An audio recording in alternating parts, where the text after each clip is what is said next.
ನಮಸ್ಕಾರ. ಚಾನೆಲ್ಗೆ ಸಬ್ಸ್ಕ್ರೈಬ್ ಮಾಡಿಲ್ಲ ಅಂದರೆ ಸಬ್ಸ್ಕ್ರೈಬ್ ಮಾಡಿ. ಬನ್ನಿ ಕತೆ ಕೇಳೋಣ.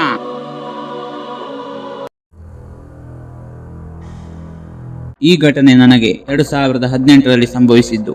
ನಾನು ಒಂದು ಜಿಲ್ಲೆಯಿಂದ ಇನ್ನೊಂದು ಜಿಲ್ಲೆಗೆ ಸಾರ್ವಜನಿಕ ಸಾರಿಗೆಯಾದ ಬಸ್ನಲ್ಲಿ ಪ್ರಯಾಣ ಮಾಡುತ್ತಿದ್ದೆ. ರಾತ್ರಿ ಹೊತ್ತು ಪ್ರಯಾಣ ಮಾಡುವುದೆಂದರೆ ನನಗೆ ತುಂಬಾನೇ ಇಷ್ಟ. ನಾನು ಆಗಷ್ಟೇ ಒಂದು ಪ್ರತಿಷ್ಠಿತ ಕಂಪನಿಯಲ್ಲಿ ಕೆಲಸಕ್ಕೆ ಅರ್ಜಿ ಸಲ್ಲಿಸಿದ್ದೆ ಮತ್ತು ಒಂದು ವಾರದ ನಂತರ ಅವರು ನನ್ನನ್ನು ಸಂದರ್ಶನಕ್ಕೆ ಕರೆದಿದ್ದರು. ನನಗೆ ಸಂದರ್ಶನ ಪತ್ರ ಕೈ ಸೇರಿದ ತಕ್ಷಣ ನಾನು ತಡ ಮಾಡದೆ ಕೆಲವು ಮುಖ್ಯ ವಸ್ತುಗಳನ್ನು ಪ್ಯಾಕ್ ಮಾಡಿದೆ. ಫೋನ್ ಮಾಡಿ ಬಸ್ನಲ್ಲಿ ಸೀಟು ಕಾಯ್ದಿರಿಸಿ ಸರಿಯಾದ ಸಮಯಕ್ಕೆ ನನ್ನ ಹೆತ್ತವರಿಗೆ ವಿದಾಯ ಹೇಳಿ ಪ್ರಯಾಣಕ್ಕೆ ಹೊರಟೆ. ಬಸ್ ಒಂದು ಡಾಬಾದ ಬಳಿ ನಿಂತಾಗ ಮಧ್ಯರಾತ್ರಿ ಸಮೀಪಿಸಿತ್ತು. ಕಂಡಕ್ಟರ್ ಜೋರಾದ ಧ್ವನಿಯಲ್ಲಿ ಶೌಚಾಲಯಕ್ಕೆ ಹೋಗುವವರು ಹೋಗಬಹುದು, ಏನಾದರೂ ತಿನ್ನುವವರು ತಿನ್ನಬಹುದು ಎಂದು ಹೇಳಿದ. ಬಹುತೇಕ ವಯಸ್ಕ ಪ್ರಯಾಣಿಕರು ಕೆಳಗಿಳಿದು ಸೋಮಾರಿಯಾಗಿ ಅರ್ಧ ನಿದ್ರೆಯಲ್ಲಿ ಡಾಬಾದೊಳಗೆ ಹೋಗಿ 1 ಅಥವಾ 2 ತಟ್ಟೆ ಊಟಕ್ಕೆ ಆರ್ಡರ್ ಮಾಡಿದರು. ನಾನು ಕೂಡ ಹಾಗೆಯೇ ಮಾಡಿದೆ. ಊಟ ಮುಗಿಸಿ ಬಿಲ್ ಪಾವತಿಸಿದ ನಂತರ ಸಿಗರೇಟ್ ಸೇದುವ ಸಲುವಾಗಿ ಡಾಬಾದಿಂದ ಹೊರಬಂದೆ. ನಿಧಾನವಾಗಿ ಸಿಗರೇಟ್ ಸೇದುತ್ತಿದ್ದಾಗ ಸ್ವಲ್ಪ ದೂರದಲ್ಲಿ ಒಂದು ಮಾವಿನ ಮರದ ಕೆಳಗೆ ನಿಂತಿದ್ದ ನೆರಳಿನಂತ ಆಕೃತಿಯನ್ನು ಗಮನಿಸಿದೆ. ಮೊದಲಿಗೆ ನಾನು ಅದರ ಬಗ್ಗೆ ಹೆಚ್ಚು ತಲೆಕೆಡಿಸಿಕೊಳ್ಳಲಿಲ್ಲ. ಆದರೆ ಕೆಲವು ನಿಮಿಷಗಳು ಕಳೆದ ಮೇಲೆ ಯಾರೋ ನನ್ನನ್ನು ನೋಡುತ್ತಿದ್ದಾರೆ ಮತ್ತು ಅದು ಕೂಡ ಬಹಳ ತೀವ್ರವಾಗಿ ನೋಡುತ್ತಿದ್ದಾರೆ ಎಂಬ ಭಾವನೆ ನನ್ನಲ್ಲಿ ಮೂಡಲು ಶುರುವಾಯಿತು. ಸಮಯ ಕಳೆದಂತೆ ಆ ಮರದ ಬಳಿ ಏನೋ ವಿಚಿತ್ರವಿದೆ ಎಂದು ನನಗೆ ಖಚಿತವಾಯಿತು. ನನ್ನ ಅನುಮಾನ ಹೆಚ್ಚಾದ ಹಾಗೆ ನಾನು ಆ ಮರದ ಕಡೆಗೆ ದೃಷ್ಟಿ ನೆಡಲು ಶುರು ಮಾಡಿದೆ.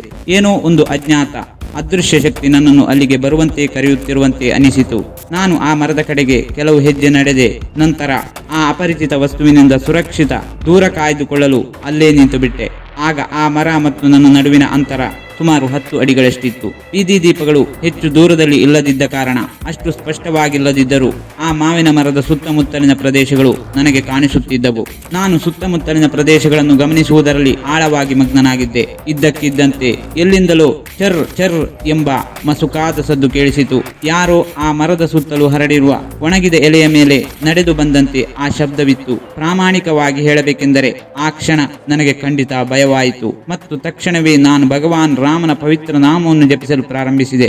2 ನಿಮಿಷಗಳ ಕಾಲ ನಿರಂತರವಾಗಿ ಜಪ ಮಾಡಿದ ನಂತರ ನಿಲ್ಲಿಸಿ ಆ ಮಾವಿನ ಮರದ ದಪ್ಪ ಕಾಂಡದ ಒಂದು ಬದಿಯಲ್ಲಿ, ಅಂದರೆ ನೇರವಾಗಿ ನನ್ನ ಬಲಗೈ ದಿಕ್ಕಿಗೆ ಗಮನಹರಿಸಲು ಪ್ರಯತ್ನಿಸಿದೆ. ಅಲ್ಲಿ ನಾನು ನೋಡಿದ್ದು ನನ್ನನ್ನು ನಿಜವಾಗಿಯೂ ಭಯಭೀತಗೊಳಿಸಿತು. ಮರದ ಕೆಳಗೆ ಒಬ್ಬ ಹುಡುಗಿ ನಿಂತು ನಗುತ್ತಾ ನನ್ನನ್ನು ನೋಡುತ್ತಿದ್ದಳು. ಗಾಳಿಯ ಕಾರಣದಿಂದ ಅವಳ ಉದ್ದನೆಯ ಕೂದಲು ಅವಳ ಮುಖದಾದ್ಯಂತ ನಡುವೆ ಕೆದರುತ್ತಿತ್ತು. ಅವಳ ಮುಖಭಾವವು ನನ್ನೊಂದಿಗೆ ಸಂವಹನ ನಡೆಸಲು ಪ್ರಯತ್ನಿಸುತ್ತಿರುವಂತಿತ್ತು. ಇನ್ನು ಮುಂದೆ ಅಲ್ಲಿ ನಿಲ್ಲಲು ನನ್ನಿಂದ ಸಾಧ್ಯವಾಗಲಿಲ್ಲ. ವಿಪರೀತ ಭಯದಿಂದ ನಾನು ಅಲ್ಲಿಂದ ಓಡಿಬಿಟ್ಟೆ.